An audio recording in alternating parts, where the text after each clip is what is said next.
There's a moment from your past that still makes you physically cringe. Maybe it was something you said or a high five that turned into a weird wave. Your brain replays it in high definition, usually at 2 a.m. Now try to remember the last compliment someone gave you. Blank, right? Here's why your brain only saves the worst of you. Your brain has a filing system. It ranks memories by threat level. Think of it like a security guard that ignores the 1,000 people who smiled at you today, but obsessively watches the one person who looked at you weird. When something embarrasses you, your brain codes it as social danger. In our evolutionary past, social rejection meant being kicked out of the tribe. You couldn't survive alone. So when you said that stupid thing in front of your crush or your boss, your brain didn't see an awkward moment.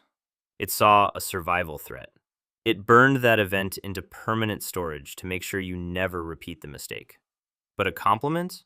There's no threat there, no life-saving lesson to learn. So your brain files it under irrelevant and hits delete. This is negativity bias. It's why your internal memory feels like a blooper reel instead of a highlight reel. Here's the secret. You think everyone remembers your cringe moment. They don't. Studies show we overestimate how much people notice our mistakes by 200 to 500%. You're convinced everyone saw it, remembers it, and is still judging you for it. In reality, they were too busy worrying about their own mistakes. This is the spotlight effect. You feel like you're on stage, under a bright light, with the whole world watching.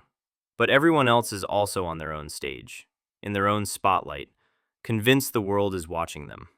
The other person forgot your cringe moment 5 minutes later, but you've replayed it 1,000 times. Each replay makes the memory stronger, more vivid, and more permanent. At this point, you're not even remembering the event anymore. You're just remembering the memory of the memory.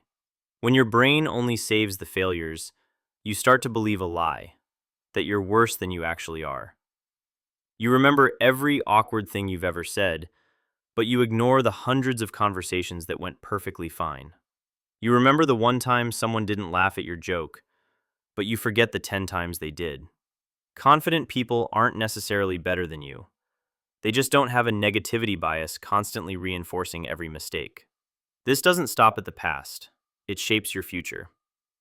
When you're convinced you're awkward, you start acting awkward.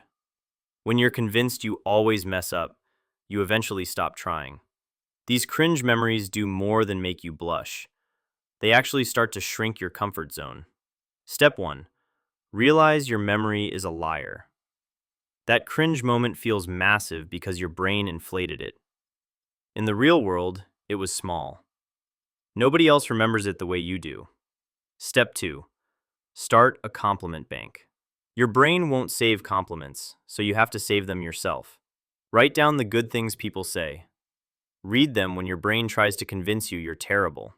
Step 3. The stranger test. Ask yourself, if a stranger did that exact same embarrassing thing, would I even care? Would I remember it 10 seconds later? If the answer is no, stop holding yourself to a different standard. Step 4. Starve the memory. Every time you replay it, you're making it stronger. When you catch yourself doing it, redirect. Think about anything else. Stop rehearsing your failures. Step 5. Accept that your brain is trying to keep you safe. It just doesn't realize that a social slip-up isn't a life or death situation anymore. You don't grow by obsessing over failures. You grow by learning the lesson once and moving on. You will cringe again. That's inevitable. But now you know why it sticks. The version of you living in your head, the one made of awkward pauses and failed jokes, is a distortion. The real you is the person other people actually see, the one who makes them laugh, the one who helps, the person they actually like. It's time to stop punishing yourself for a survival instinct that's 50,000 years out of date. If this helped, subscribe to Cognisync. Until then, give yourself the same grace you'd give anyone else.